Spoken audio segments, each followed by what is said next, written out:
Bonjour et bienvenue à On jase de hockey et sport. Alors aujourd'hui, je suis très heureux d'avoir avec moi Marc-Anthony Gonzalez-Cruz. Alors Marc-Anthony, le Canada a eu une belle victoire ce soir de la marque de 3-0. Mais avant de parler de la victoire du Canada, la Russie et l'Allemagne y ont été, je sais que toi, tu n'as pas eu le temps d'écouter la Finlande, la Suède et aussi la Russie contre l'Allemagne. Mhm. Mais ce fut quand même tous des affrontements, la Russie. Est-ce que tu t'attendais, même si tu n'as pas vu la partie, est-ce que tu t'attendais à ce que la Russie batte l'Allemagne? Oui, oui, oui. La Russie compte sur beaucoup plus de talent dans toutes les catégories, en attaque, en défense, devant le filet, que l'Allemagne. Donc, c'est un résultat logique. Mais ce qui, moi, me semble moins logique, c'est le score. Euh, la Russie ont pas été très dominants, puis ça a apparu sur la feuille de pointage. Mais ça reflète ce qu'on a vu dans l'ensemble du tournoi. Ils ont gagné contre les États-Unis, mais ils ont perdu contre la République tchèque. Puis, ils ont pas eu de match comme le Canada ou qui ont marqué comme 16 buts contre un adversaire. Ça avait tout le temps l'air comme compliqué. Puis encore aujourd'hui, tu as raison, je n'ai pas regardé le match, mais les statistiques parlent d'elles-mêmes. C'était un match beaucoup plus serré que ça aurait dû l'être pour la troupe d'Igor Larionov. Pour moi, je dis bravo à l'Allemagne qui ont très bien négocié ce tournoi-là, malgré le fait qu'ils ont commencé et qu'il leur manquait 9 joueurs à cause de la COVID dans le premier match. Tim Stutzla est un excellent joueur qui va venir aider les sénateurs d'Ottawa parce que c'est une équipe qui en a grandement besoin. Ils ont vraiment. Les Allemands se sont bien battus, mais ça n'a pas été suffisant pour battre, la, la- pour battre La l'équipe de Russie. l'armée rouge, comme on dit. Oui, ben c'est ça un peu. Je vais témoigner un peu aussi ce que tu as dit. C'est vrai que l'Allemagne, on s'entend, contre la Russie, c'était un gros défi. On s'entend, la Russie, quand même, c'est pas rien, là, on ne va pas se cacher, là. Mhm. Mais c'est excessivement, je crois que c'était un gros défi de taille face à la Russie parce qu'on s'entend, on a Askarov aussi qui est dans les filets, qui a quand même pas si mal joué. On le sait, s'il n'a Mhm. pas eu le plus beau parcours, on s'entend, mais Mhm. il a bien gardé les filets aujourd'hui. Et non, c'est très bon. J'étais content pour la Russie parce que là, il fallait montrer les dents un petit peu, la Russie, parce que là, on le sait, là, Marc-Anthony, dans les précédents matchs, on sait que la Russie n'a pas été si impressionnant que ça.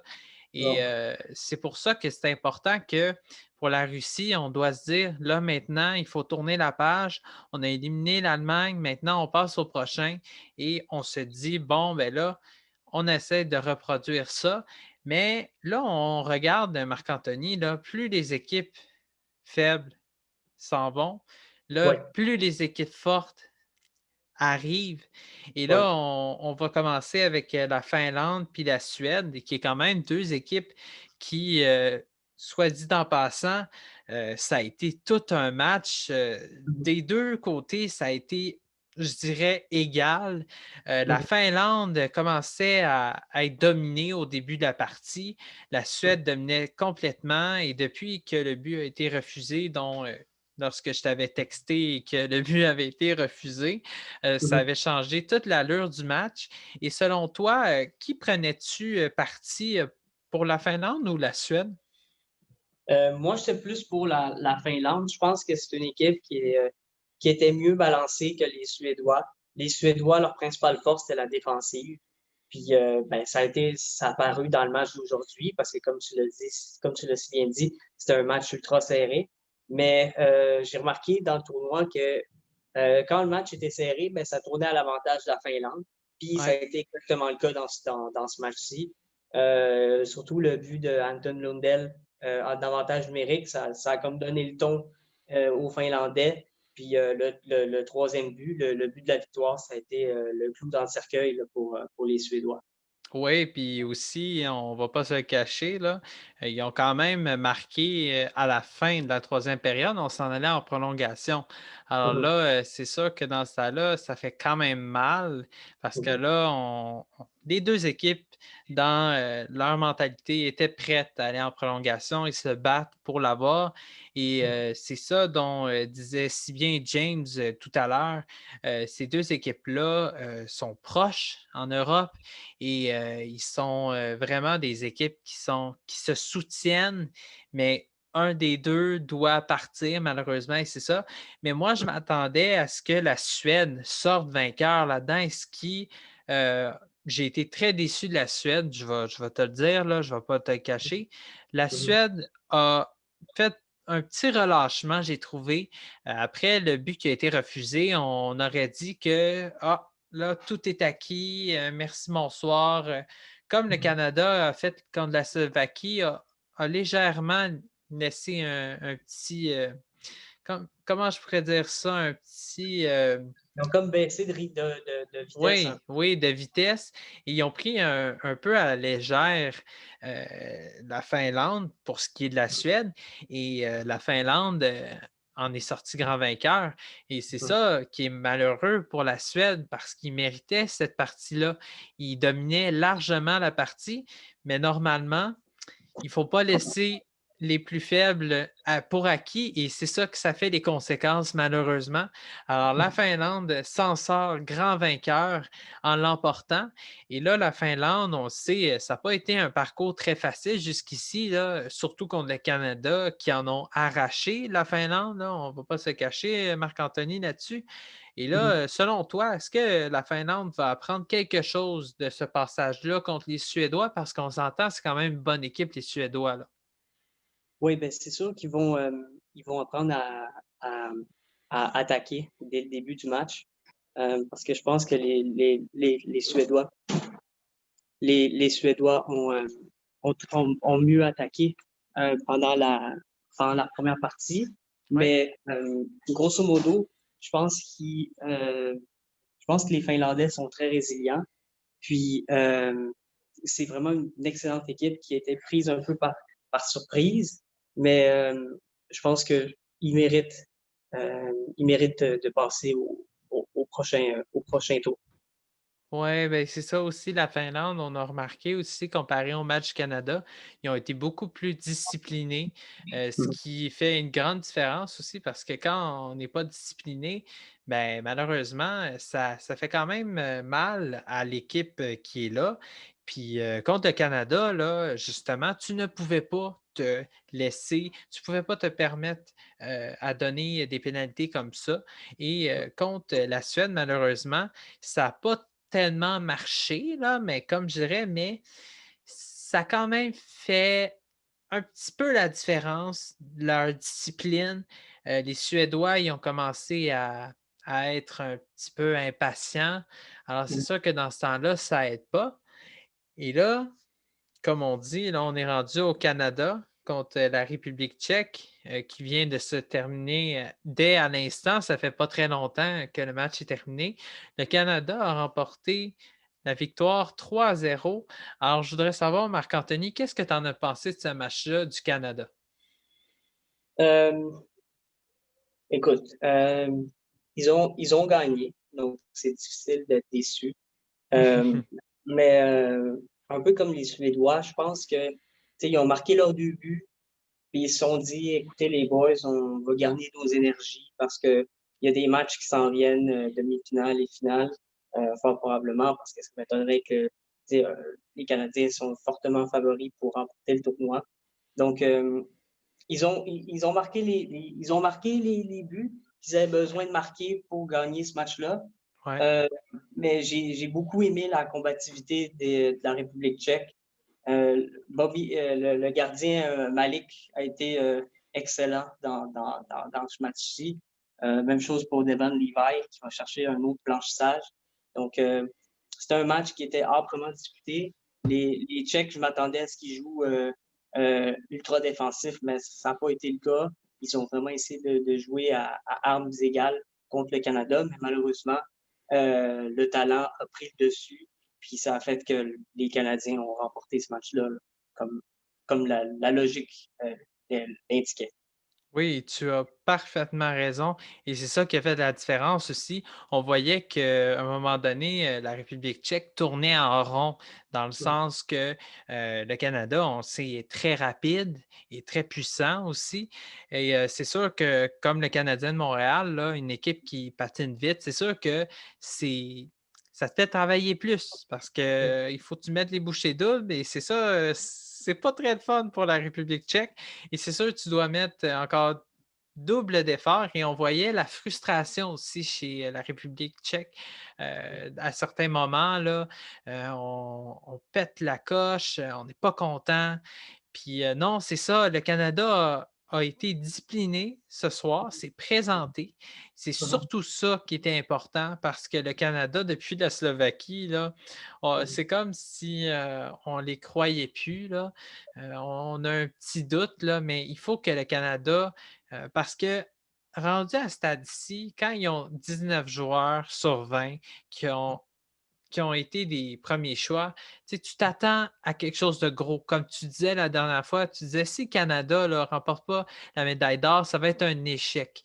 Mais c'est Mhm. sûr que pour ces talents-là, tu ne peux pas te permettre de jouer de la sorte comme ça. Alors, c'est sûr, c'est très important, comme tu disais, tout ça. Et là, la République tchèque, est-ce que tu penses que qu'est-ce qu'il aurait dû faire, selon toi, pour battre le Canada? Écoute, c'est ça l'affaire, c'est qu'ils ont vraiment joué la meilleure game qu'ils pouvaient jouer. Puis malheureusement, c'était pas assez parce que euh, le talent canadien est tout simplement disproportionné par rapport au talent de la République tchèque. Puis Ouais. malgré ça, les Tchèques se sont battus, euh, se sont bien battus. Puis ils ont remporté leur bataille à Ouais. un contre un, puis tout ça. Ils ont rien donné aux Canadiens. Mais tu sais, quand tu as une équipe qui est beaucoup plus forte que l'autre, ben, tu sais, il faut que c'est une question de miracle quasiment pour que tu remportes le match. Puis ça n'a pas été le cas. Fait que Oui. c'est aussi simple que ça. C'est juste le manque de talent. Puis ça, c'est rien contre les Tchèques, parce que les Tchèques on avait toute la détermination du monde pour remporter ce match-là. Puis je suis content qu'ils se soient pas effoirés, comme on dit. Oui, ben, écoute, je suis totalement d'accord encore une fois avec toi.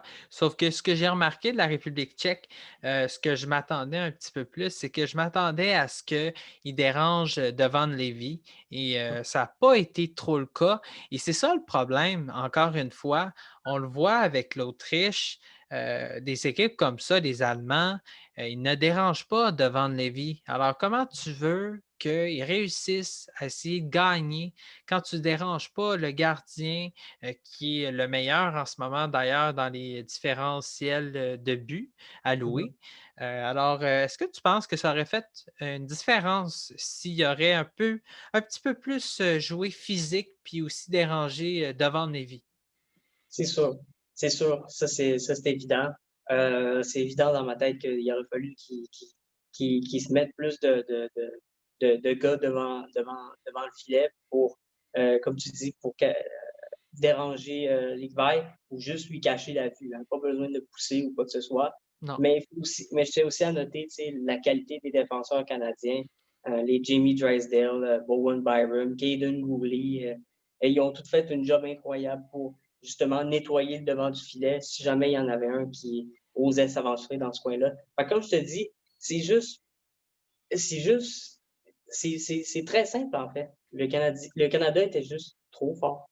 Oui, ils sont trop forts d'ailleurs et peut-être, on peut dire, ils ne sont pas trop surévalués, mais dans le fond, il n'y a aucune autre équipe qui est aussi puissante, qui a autant de joueurs de premier plan comme ils ont. Je veux dire, c'est quasiment l'équipe parfaite, là, Mhm. presque. Avec Kirby Dack, ça serait une équipe parfaite. Oui, c'est vrai que ben, avec Alexis Lafrenière, ça aurait été encore plus merveilleux. Malheureusement, les Rangers de New York ont décidé autrement. Et encore aujourd'hui, j'en vois sur les sites sur les sites, les réseaux sociaux et Oui. on en parle encore qu'avec Lafrenière, ça aurait été encore meilleur. Toi, qu'est-ce que tu en penses de la décision des Rangers? Est-ce qu'ils ont bien fait ou non? Écoute, il y a des gens qui disent: «Ouais, fallait pas, risquer Lafrenière parce qu'il risquait de se blesser». Tu sais, à date, chez le Canada, il y en a juste un qui s'est blessé, puis c'est Kirby Dach. Tu Mhm. sais, les Sabres ont envoyé Cousins, le Canadien a envoyé Goury, les Kings ont envoyé Byfield, puis il Ouais. y a aucun de ces gars-là qui ont été blessés. Mhm. Donc pour moi, cet argument-là tient pas la route.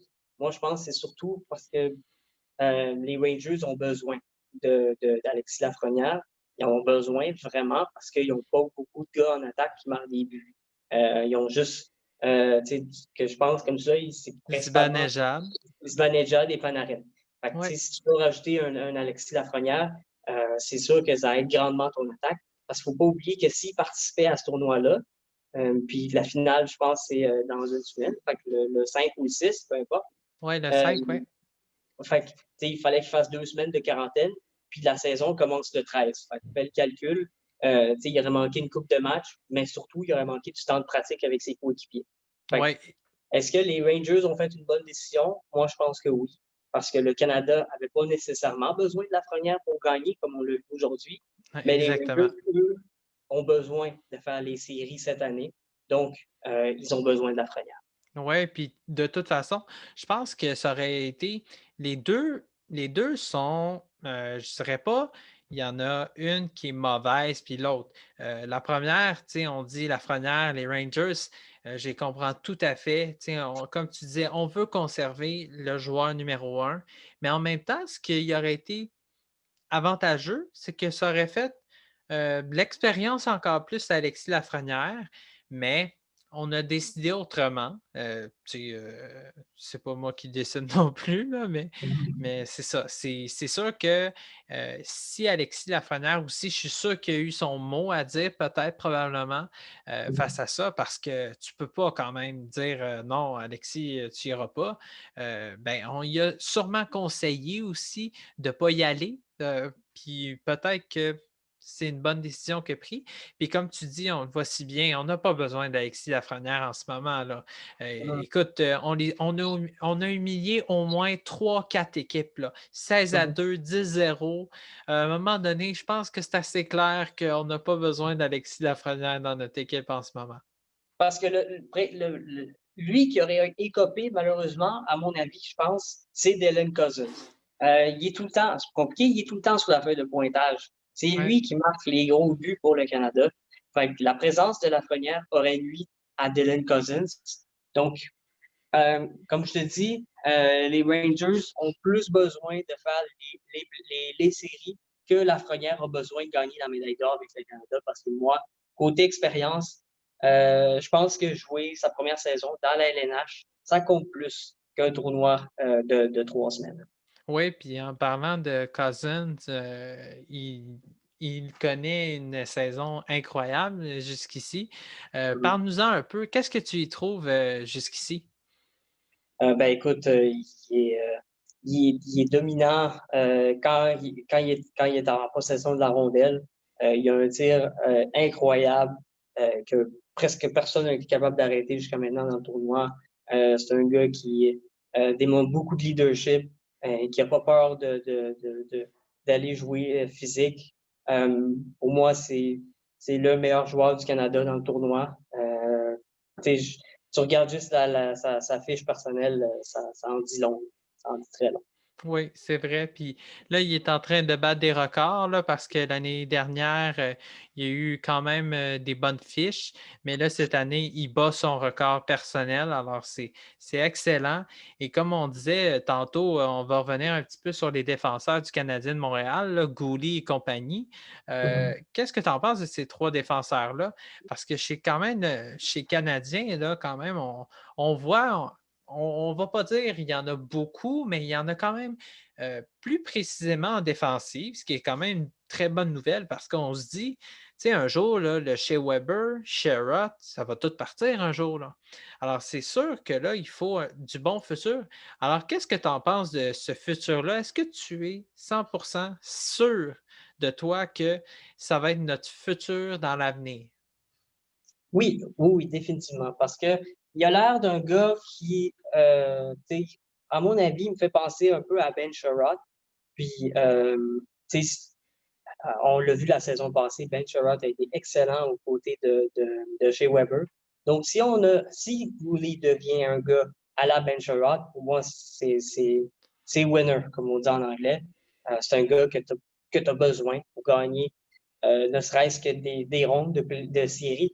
Oui, Je dirais pas jusqu'à gagner la Coupe Stanley, mais oui, tu as besoin de gars comme ça. Tu regardes Joel Edmondson, il a gagné la coupe Stanley avec les les Blues Blues de de Saint-Louis. Saint-Louis. Exact.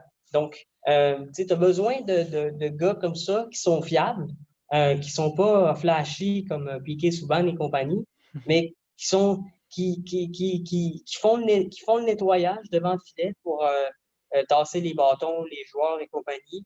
Puis des gars qui vont tuer des pénalités, des gars qui vont donner des bonnes mises en échec. Ouais. Donc, tu as besoin de gars comme ça. Puis oui, clairement, si Goulet, il se développe comme on pense qu'il va devenir, il va être important aux Canadiens, ça, je suis convaincu. Ouais, puis tu as besoin de ces joueurs-là aussi, notamment parce que ça peut faire une grande différence aussi. Alors, on va revenir un peu sur le dernier match qui est à 22h30, qu'on ne peut pas malheureusement le faire. Alors, Mhm. dis-moi, Marc-Anthony, qu'est-ce que tu en penses de ce match-là? Qui crois-tu qui va gagner entre les Américains et la Slovaquie? Ben, écoute, pour moi, c'est même pas un doute dans ma tête. C'est clairement les Américains qui sont favoris dans ce match-là. Encore une fois, c'est pas, ils sont pas aussi bons que le Canada, mais c'est une des trois, quatre équipes les plus talentueuses du tournoi. Donc, les Slovaques, encore une fois, n'ont pas beaucoup d'armes offensives. Ils vont principalement se fier sur leur gardien Lavaille, qui joue dans la LHJMQ pour éviter d'être la risée des quarts de finale. Ouais. Mais, pardon, je pense qu'ils vont finir, je pense que les Américains vont facilement disposer d'eux. Peut-être un 3-0, 4-0, encore une fois, comme le Canada ont fait il y a quelques instants. Oui, ben c'est ça, là, en parlant des États-Unis, c'est sûr que là, l'attaque est très dangereuse. Il faut faire attention du côté de la Slovaquie.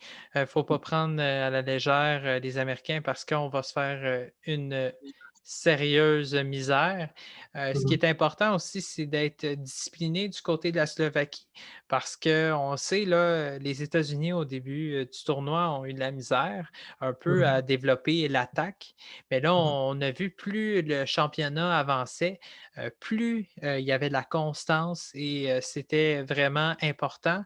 Alors, je voudrais savoir, qu'est-ce que tu en as pensé de Cole Caulfield jusqu'ici? Écoute, ça a été décevant quant à moi parce que il n'a pas fait sentir sa présence tant que ça. Mais tu sais, on va mettre les matchs préliminaires de côté. Là, je m'attends à lui qui prenne un peu plus de place dans la phase éliminatoire parce que les Américains vont compter sur lui. Oui, Ils peuvent pas mettre toute la pression sur Trevor Zegras parce qu'à un moment donné, si je pense qu'ils vont gagner contre la Slovaquie, mais s'ils se poignent contre la Finlande, ce que je pense ce qui devrait arriver si les Américains gagnent, euh, les Finlandais, c'est pas compliqué. Ils vont mettre deux, trois gars sur Zegras, puis ça y est, les Américains sont contenus. Tu peux pas faire ça. Fait que tu dois vraiment diversifier ton attaque, puis ça passe absolument par Cole Caulfield. oui, c'est ça, effectivement, tu as totalement raison. Alors, pour finir la chronique, alors, comment ça va finir ce soir? Combien à combien ça va finir pour les États-Unis et la Slovaquie? Qui va gagner et pourquoi? Moi, comme je viens de te mentionner, c'est Ouais. les Américains qui vont remporter ce match-là parce qu'ils ont plus de talent, encore une fois, à toutes les positions. Malgré Euh, la défensive, quand même, il y a une petite lacune, là, mais ouais. ouais, il y a une petite lacune, mais tu sais, le défenseur Cam York a été excellent dans le tournoi tout de même jusqu'à maintenant. Donc, je suis pas inquiet pour les Américains trop. Ça devrait être un 3-0, 4-0, quelque chose dans le genre, là. Parfait. Alors, on va vous tenir au courant demain avec Alexandre Marcasa. On va vous faire un petit résumé de ça. Alors, merci beaucoup, Marc-Anthony. On se tient bientôt au courant. La semaine prochaine, on va être avec vous. Patrice Freeze-Roy ne pouvait pas être avec nous ce soir, mais la prochaine, il va être là. Alors, merci beaucoup, Marc-Anthony, d'avoir pris quelques minutes avec nous. C'était vraiment apprécié. Merci, ça fait plaisir.